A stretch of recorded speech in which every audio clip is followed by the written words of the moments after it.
Welcome to the FlipSide, everyone. I am joined with the ever-competent Lisa Thompson, Granite Bay Campus Director of Women's Ministries, and you do so much else around here. You're a leader's leader, a scholar's scholar, and a really nice person as well. Thank you, Curt. You're welcome. Good to be back on the FlipSide. It's been a little while. We're glad to have you back, and I am Thank you. sure our likes and follows and shares are going to go through the roof now that we have brought in the big guns, the heavy frontal lobe hitting theological genius that is Lisa Thompson. Oh my gosh, learning from you. Happy to have a conversation today. We're all learning from each other. That's the power of Bayside. Hey, we're in Mark chapter 3, specifically verses 7 through 21. Just a reminder, if you're new for the big FlipSide, the goal here is just to kind of go deeper into this weekend sermon at Bayside. So it was preached on all of our campuses, slight variations, different emphasis. Right. There was too much good in the passage, so we didn't get it all out. And so we've got the flip side. You look at the flip side and make sure that we're not just listening to a sermon on the weekend, but we're living and learning the sermon all week long. So Mark 3, 7 through 21, Jesus withdraws for his disciples. They go to the mountainside. He picks the apostles. There's a problem with the Sabbath. There's also another little problem with his family shows up and goes, "Who do you think you are?" And then the teachers of the law are like, "Yeah, we agree with them. You're not the Messiah." And then Jesus tells a parable about that. There's a lot in there. And we're going to ask the 3-question format. So you can watch this in 3 different segments or consume the whole thing. And I love this first question. Tay, what is our first question, my friend? Our first question today is a little different, but it is, what about this passage stands out to you? So, Lisa, what is it? Well, first of all, I love that we are continuing this conversation from an amazing weekend, and I loved what was taught over the weekend. I love that we're thinking about this throughout the week. And what I'm thinking about right now is just the ways that God called the 12. This is where we see who and how he called these 12 disciples. We learn in this passage who disciples were, what they're not, what they did, how they felt. And I find a lot of comfort because I think disciple around the church, sometimes we don't really even know what that word means. Yeah. We're like, discipleship, be a disciple, and we're like, I think I'm doing it or I'm not ready to do it. When will I get to do it? And I loved just what you shared over the weekend was a disciple is just someone who follows Christ. And the good news for us, and where I take comfort, is he does all the work. He's just inviting me to follow him, and he's going to take me to these places that I never thought I would ever go with him. And it's really just this idea of submitting to him and obeying him, because I think in the church sometimes we will say yes to God when we feel that we've got it all figured out, all our ducks are in a row, our calendar's organized, and then we'll say yes to those things God is calling us to. But in this passage, he interrupts fishermen who are about to catch the biggest net of fish and says, "Come." And 4 of them follow him, like right away. Immediately. And I just... leaving their dad. Yeah, leaving everything behind. And I was like, what was so compelling about that invitation where they were ready and willing to go to the unknown with this guy that they weren't quite sure was the promised Messiah at that point? Yeah, exactly right. What I love about what you're saying is when most people hear the word disciple, they think discipline. Yes. So they say, come and be a disciple. And it sounds like count your calories. Yeah. Count your calories, weigh your food, get your workout in, floss your teeth. Your dental hygienist will know if you're not flossing, and Jesus will also know. That's right. And so there's restriction. But what you're saying, Lisa, which is so awesome, is actually the pressure's not on us. The pressure's on Jesus. We're going to go, listen, you got the lead. You're in the front. I'm just following after you. I'm going to do what you do and be where you're at. Right. And see what transformation happens. Right. Because I think a lot of people think, following Christ is going to make me a better me. No, following Christ is going to make you a better reflection of Christ. It's just, I don't want people following me. It's not a self-help program. It's not a self-help. It's a you turning into Jesus program. Right, empowered by him to do the things that only he can do. That's awesome. Okay, so I wrote down verse 13 in the passage. Jesus went up on the mountainside and called to him those he wanted, and they came to him. And so the who is those he wanted. Yeah. And honestly, I think it's you don't want to do this too much where you're reading into it too much and all that. But I'm like, why did he want those guys? Yeah. And I talked the week before about how The Apostle Paul, who was the most qualified, most educated, wealthiest, had gone to all the right schools, had conquered those schools, and gotten to the highest level all the way to Jerusalem, was the last one picked. Right. And the guys that smelled like fish were the first ones picked.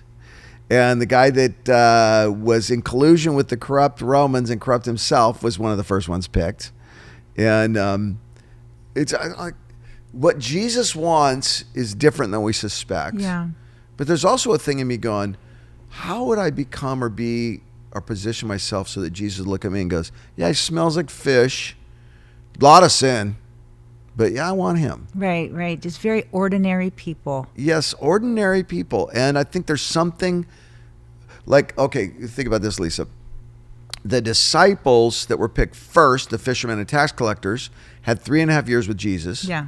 Paul gets picked, has a more dramatic supernatural rebuke from God. He's blinded by God. He's got fish scales on his eyes. And then we know from history, he doesn't start his ministry to many years later. He goes like 7, some people think 11, 12 years in obscurity where he goes to just a local church and goes to the Sunday school before he actually goes on down with Barnabas to the apostles and says, hey, y'all need my help. So it took the most educated one, it took Jesus 7 years of church life to get him on the right track. Right. Whereas the fishermen, and I think my suspect there is it's not about qualifications, it's about humility. Right. Of why he picked them. And then who, there's a who, Jesus wanted them, and there's a how, they came. They came. What I love about what you said is they took an action step. They left, they got up, they followed, they went. Right. And, and we can read so much into that. Do I have to leave everything? Do I have to abandon my business? Well, what are you immediately doing? I don't know if you got to leave your nets and your dad, or it's different for everyone. The rich young ruler, he said, you have to leave everything, never go back to anything. And I heard a theologian once say, does that mean Jesus wants all of us to leave all of our riches all the time?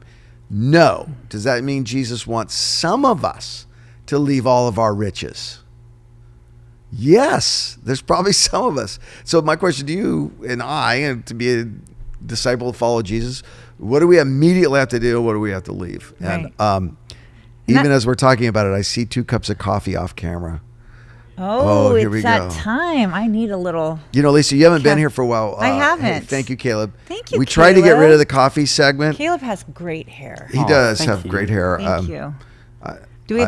What are we drinking? What are we Caleb? drinking? So this is an Ethiopia blend, which is known as Alright. Halo Beretti, and it's got acai and vanilla. Oh, acai. Since Caleb's taken over, we're on a Yeah. lot more African coffees. Thank you. I think he This knows is- how to pad the resume. Are you guys Uh, ready for the second question? Wait. I want to say Hold on, one I You have wanna something to finish? say. I would say, Yeah, go ahead. Lisa's not been here for a while, so we try to take the coffee segment out of the flip side. Oh, It's the only time we've gotten angry emails on the flip side. okay. This is very So the good. coffee segment, it's here between point 1 and point 2. All right, Lisa, what do you want to say? I just was thinking that they had no idea really who Jesus was when they said yes to following him, and they had no idea where they were going. They just said yes. Yeah. Okay, I know Tate wants to move on, but I got to point this out. There's no promise of a shower. Yeah. No one gets to say, hey, is it king size or queen size beds at the hotel? Am I sharing with John or James? Because I've lived my whole life with the guy who snores. Yeah. There's no conversations about the conditions or Now operations. maybe they wanted that healing power that they had seen Jesus Well, do, and that- they were getting, kind of going after that. Probably. That's probably it. But- All right, let's go. Next question. You're going 15 seconds over. That's not okay. The second question is, what didn't get us said, or what didn't get said enough in this passage? What didn't get said enough? I'll go first on this one. Okay.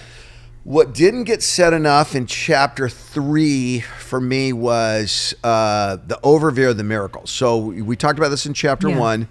Jesus comes on the scene, man. There's a baptism. There's a voice from heaven. There is a healing of a leper. Then there is a healing of a paralytic. And then there's a healing of a man with an outstretched hand. And we get to chapter 4, which will be on the flip side, coming up in 2 seconds, is the calming of the storm. So, I mean, it's a ton of action. You put this, the only person who could direct this is Steven Spielberg. It's just boom, boom, boom, boom, boom, action. And you have to slow down and go, why? Why so many miracles? So when we preached it, we were emphasizing the discipleship aspect, and I think that's really important. Why so many miracles? Why so quick? Why these miracles? Why did these miracles make everyone so upset? And I think that the answer to the question very simply, Lisa, is the miracles are an affirmation that Jesus is fully divine. Right. His So when he authority. says the paralytic in chapter 2, you're forgiven, that's when the teachers of the law and the Pharisees go, whoa, whoa, whoa. Right. And then when he heals on the Sabbath, both the touching of the leper and the healing on the Sabbath are him saying, you have an oral tradition on how to apply the Old Testament laws. Right. I'm the author of the laws. Right, right. So let me tell you, it is okay to touch a leper if you're going to heal him. And it's okay to help a crippled person have their hand grown out on the Sabbath. I can do those things. So your oral tradition, where you've added laws to the laws to help you follow the laws because you're lawful, is not what the law was intended for as the author of the law. So he's taking authority over literally what was given to Moses. Right. And this is what's getting him mad. And this is why he says you're forgiven to the guy. And then the coup de grace of it, he rebukes the storm. So he's saying, I have authority over the law. I have authority over the Sabbath. I have authority over forgiveness or not forgiveness. And by the way, I have authority over all creation. Now, here's where it ties into the disciple thing. He says to the disciples, come follow me. He creates this band, and then he immediately gives them authority that he has. So it's a beautiful thing. The first 4 chapters he's going, I'm fully divine. And then as he collects and gathers these guys, he says, by the way, that same authority I'm giving to you, and by being with them, walking with them, loving, teaching them, serving them, at the end, washing their feet, he's demonstrating that he's fully human. Right. So exploring that in the first 3 chapters is so powerful because it's so obvious to the Near East eye that's looking at this. Right. But not only did he have authority over the kind of the physical realm and nature and all of that, but which upset the religious leaders, but he also walked in authority to heal the internal condition. Sure. And that was what the religious leaders did not want to happen. That's their blind spot. That was their blind spot. To the leper, it says he was moved with compassion. Yeah, exactly. So, and I think that's such a great illustration that is the same power that he possesses through us as his disciples, that same authority. We should be so confident, not in our ability, but the word is writing it down right here, that's what we walk in every day, that kind of faith and power through Christ. Don't forget who's within you, right, as you're following Jesus. Yes. He's in you. That's exactly right. That same exact authority is in us. Yeah, that's crazy. So, I mean, wake up every day and walk out in your circumstances with that mindset. That's a game changer. We just our spiritual bar is so low in what we walk Lisa. in. I mean, I'm just saying. This is the Lisa I like the best. I just think we forget who reigns within us as followers of Christ. So I was just going to ask you when you said we need to wake up in the morning. Practically, how does that work? How do I go? I've prayed over some people that are sick, and I've done some spiritual warfare. I don't like doing it because I think if you've ever sensed any of the real darkness in our world, you don't want to sense more of it. Yeah. But how does that work practically? How do you be a person who wakes up and goes, man, I'm fully human, but fully God Jesus is in me and wants me to walk through this world in the confidence of his authority in a kingdom perspective and mindset? Well, I think we're forgetful people. I mean, I can remember that and 1 hour later forget that. So it's the renewing of our mind through scripture and adding on and building on, what we learned on Sunday, we're walking it out on Monday, and we're remembering on Tuesday, and we're talking about it in Bible study on Wednesday, and Thursday we're looking at it again, and we're getting this powerful promise into our lives through repetition and practice, that we begin to believe that. It's not a one and done. Yeah, you just gave me an epiphany. So Okay. I used to go back home, visit my mom, and no matter how old I got, she would treat me like a 14-year-old boy, 13, 14. And regressed. she talked to me like that. She just couldn't remember. So one time we visited them and we're on the way out, and my mom goes, "Here's some money for gas and snacks on your way home." And I said, "Mom, I'm a 39-year-old man who's in charge of 5 states, and I raise millions of dollars for missionaries every year. I don't need $14 for snacks." And I didn't say Your that. mom I took sounds the amazing, Curt. yes, she was She's so amazing. sweet. I took the $14, and we probably used it to buy snacks. But I remember thinking, my mom doesn't remember who I am. She remembers who I used to be. Right. Yeah. What you're saying is we'll do that same thing. I'll do the same thing to myself that my mom did. Yeah. And I'm thinking about who I used to be, not who Christ has made me to be. Right. And Christ doesn't think of us as we used to be either. He thinks about us of who we're becoming as we're following him, and he's making us more and more like him. That's our We have the authority of Christ. sanctification. All right. Yeah. Good job. So good answer. You guys ready for the third question? Yes. Yes, we are. All right. Drum roll. Here's the best one. Okay. If Jesus were here, He is. what would he right here. post today? Okay. What would he post about this passage, Lisa Thompson? On his Insta, Facebook, Twitter feed of glory. I don't think Jesus would do Snapchat. I'm just saying. I think he would say, now. Follow me now. Don't wait till this pandemic's over. Don't wait till you're through this difficult season. Don't wait till you're done with a temptation or a struggle. Just start today and follow me now. Start to build trust in who I am and what I've promised and what I want to do in your life, and ultimately the liberty that I have, the freedom that I have. So it'd be #now. Very good. How's it working out otherwise? Yeah. We always go, okay, this is again back to the 3 people that came to Jesus and gave him excuses why they couldn't follow him. Yes. Unlike the disciples in our passage that immediately left, they were like, let me go back and first bury my father. Let me go back and first do this. And so you're just saying, don't let any excuse That's right. get in the way of taking your next step towards following That's Christ. right. What would yours be? Mine would be, okay, here's mine. #Sons of Thunder. #Sons I of Thunder. can only guess, but let's hear it. Okay, so this interesting thing happens with Jesus. He likes nicknames. Yeah, that's He likes true. nicknames. He Okay, does. so it goes all the way to Saul. Yep. Becomes Paul. That's Yeah. after the resurrection. He's still nicknaming people. Of course, Peter's the one that's the most famous because Yeah. Simon comes in the room, and the way the passage reads is Jesus doesn't go, "Hey Simon, I've heard a lot about you from your brother. We knew each other growing up. We played in the same leagues of bocce ball or whatever it was." What did they play? Because they're all from Galilee, so they kind of the chance of them knowing each other was really high. Right. But it's just it feels like this as you read the passage. Peter comes into the room and Jesus goes, "Wrong name. You're not a Simon. We all know you're not a Simon. A Simon is a bookish person.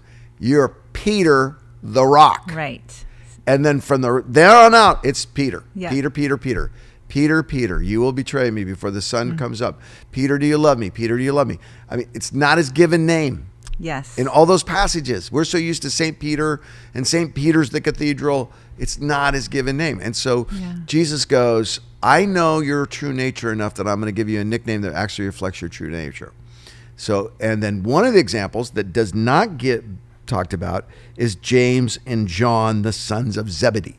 Okay, first of all, I just want to meet Zebedee. Yeah. Because he makes it Sounds into like the a cool passage. guy. Not everyone's dad makes it into the passage. Right. Zebedee's in there multiple times. That's a good point. There's something in there. I don't know what it is, but then they have this weird name, and I can't even pronounce it. It's like Bollandaise sauce or something, but the translation is Sons of Thunder. And I think Jesus is assembling this crew, and he goes, I got the Motley tax collector, I got the fisherman, I got these guys, Judas Iscariot. Wow, that's going to be a shocker for everyone. And he just looks at these two brothers, and he goes, there's some juice there. There's some toughness there. In fact, there's some arrogance, and I'm going to have to chip it that away. Right. But you know who these guys are? They're Sons of Thunder. That's so They're cool. Old Testament, capital Old, capital T, Thunder, God's power. And I just get this image. They're on Insta, and he's got his arms around him, and they're a tight end group shot, and maybe even a selfie. James has got the long arm, and it's just the caption only reads "Sons of Thunder." And then that makes me think this thought, Lisa. What nickname would God give me? What nickname would God give you? That's a great question. Would he look at you, and I know you, would he look at you and just go, pastor, discipler, people believer, developer? What I love about you, Lisa, is you look at people and you see them the way Christ sees them. You see them the way they can be. We were talking about a mutual friend that was having a stressful time. And I remember you going, they're on a journey. They're on a journey. Like, I was seeing the problem, you were seeing the breakthrough. And I think God sees that in us. Yeah. He sees that role, that gift. He's anointed us and appointed us for a role. Yeah. I think it's cool, too, that this group was formed with 12 people. That's a small group. That was the first small group. And that's what we do for one another in community, is we declare who we're becoming with one another, because we also forget that every day as well. It's so good. Yeah. What a great thought to finish on. So I got a homework assignment for everyone on FlipSide. I want you to figure out what you think Jesus' nickname for you would be. And the only way to actually get the right answer is you got to ask the 11 people around you who know you the best and love God. And by the way, while you're talking to those 11 people, here it is. You ready for this? Get them to like, share, and follow. You see how I did that? You see how I went from Jesus to shameless promotion of the FlipSide? I mean, honestly, we want the FlipSide to grow. And the reason is more online content right now is going to reach people further. And the vision of the FlipSide is simply this. Let's not just listen to a sermon. Yeah. Let's wrestle with it and live it out. Not just a weekend thing, but an everyday and every way thing. So right now, would you do me a favor? Would you like this? I'll wait. I'll wait. Just hit the like. I know Google wants you to sign in to do it. So go ahead. Just sign in. And then hit the like and hit the share. Get the copy of the link and send it to a friend and say, you got to listen to this while you're driving to work, because it's so important that we don't just be people that hear the word and walk away, but actually hear it in a way that causes us to act. All right, I know you're doing that already, and thank you so much. Like, share, follow, like, share, follow. We're going to go after Mark chapter 4 on the next FlipSide. Storms. Got any storms in your life? I got a storm of spring allergies right now. What storm does Jesus need to calm? We're going to talk about that the next time, so keep following on the FlipSide.